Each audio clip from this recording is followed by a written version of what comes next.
So I recently read Five Dysfunctions of a Team by Patrick Lenciani, I believe his name is, and it's a business book that talks about how to properly be a team and uh, really tells the story in a way that many people can relate to, and it just sets an example for any company that's maybe struggling with internal conflicts or things of that nature that are potentially harming their business in any sense.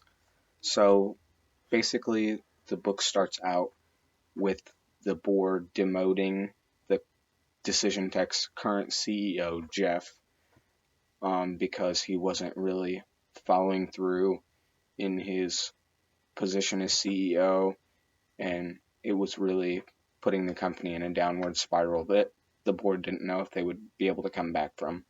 So this was a high tech company, and they really needed somebody who was probably experienced in that, but they decided to go a different direction with an older woman named Catherine because they felt that she could really help the company and turn it around for the better of things. So the board started to really doubt things after about 2 weeks because Catherine hadn't been doing anything. She had told the company to just run the way it had been running um, for the before she got there. And what she was doing was actually she was observing them to see what she needed to fix and where there were problems. And so after she did these observations for 2 weeks, she decided to send the uh, Decision Tech team on retreats to talk about um, these five dysfunctions of a team. And so I'm just going to go into the five dysfunctions and really how they apply and what they're used for. So Catherine talks about them and displays them in a pyramid shape. So I'm just going to start from top to bottom and then work my way down. So the first one is inattention to results. And results are obviously what makes a company. So the results are the profit, the results are who you've worked with, um, what hasn't worked, and really any outcome of any situation is a result. So a lot of times egos get in the way of results, which is highlighted in the book. You want to make sure that your ego isn't getting in the way of your work. So if you have a big ego, it could really negatively affect the image of your company. So you really want to avoid maybe being so arrogant in a way because it really could look bad and maybe even prevent further business from happening and could really negatively affect the results of your company. So the next one is accountability, and everyone needs to be accountable. So in school, you're accountable for doing your homework, arriving on time, coming to school every day. So that's accountability in school.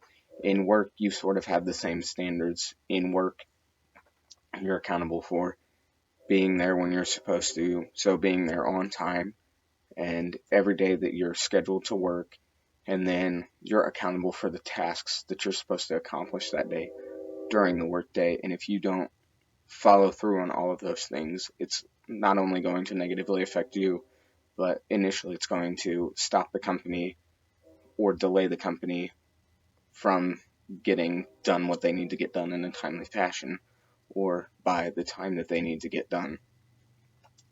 Uh, this one really sort of ties into the next one, which is lack of commitment.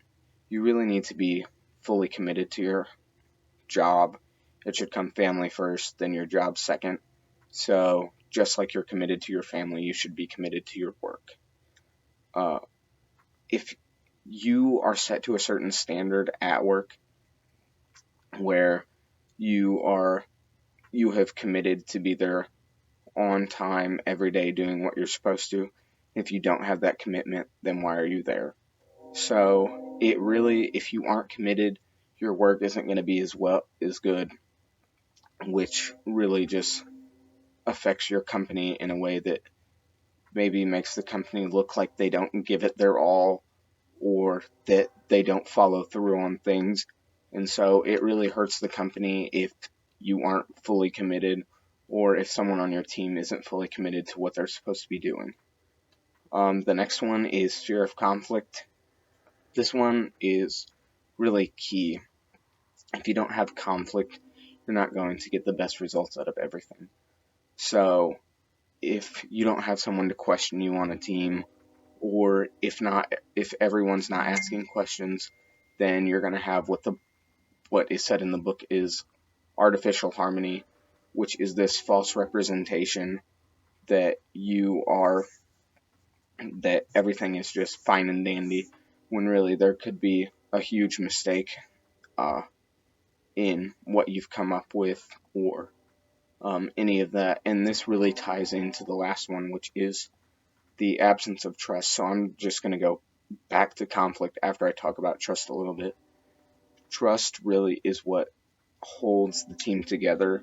If you don't have trust, then you're not going to talk and you're not going to question, simply because it's just not what you don't want to hurt anyone's feelings, or you don't want to be afraid of what people might think of you.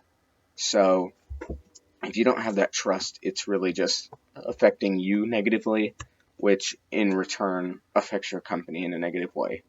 So trust is really key, in that you need to be able to speak your mind and not be afraid to do so because of you think you're going to get reprimanded or something. So obviously you don't want to be rude and you don't want to be disrespectful intentionally, but you do want to be able to question people, and you do want to be able to ask people, and you do want to be able to speak your own mind when it comes to an issue, which again can lead back to the conflict thing and the fear of conflict. If you have that trust, then the conflict obviously is going to be positive and not negative. You should want to use conflict to provide the best service possible, or make the best product possible, because really that's what a business is providing a service to the best of its ability. And so if you don't follow through on providing that best service, then people aren't going to come back to you, which in return is just going to demolish your company in the future. So overall, I really loved this book, and I didn't think we were actually going to be reading, but it ended up being one of the better books I've ever read. It's really intriguing. It's modern, and it's fresh, and it's funny. So I recommend, if anyone has the time, that they should definitely look into the book and maybe see how they could apply it to their lives.